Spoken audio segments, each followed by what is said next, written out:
Y nosotros solicitamos que se congele el sueldo de los altos cargos,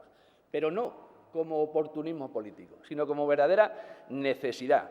Porque una región que tiene el 40% en riesgo de exclusión, que tiene el 40% en riesgo de pobreza, que tenemos la presión fiscal más alta, que tenemos muchísimos altos cargos, que no somos capaces de contener el déficit, que perdemos población, que los jóvenes se van, que no encuentran una oportunidad,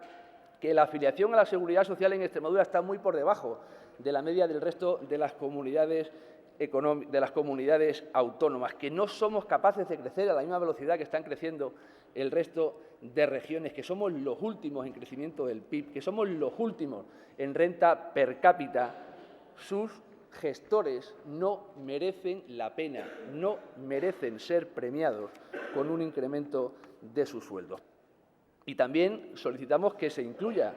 en este proyecto de ley un despiste que han tenido ustedes, despiste o no, no lo sabemos, pero lo cierto y verdad es que los profesores de la concertada no tenían recogido en el proyecto de ley de presupuestos el incremento salarial que sí tenían el resto de trabajadores de esta región.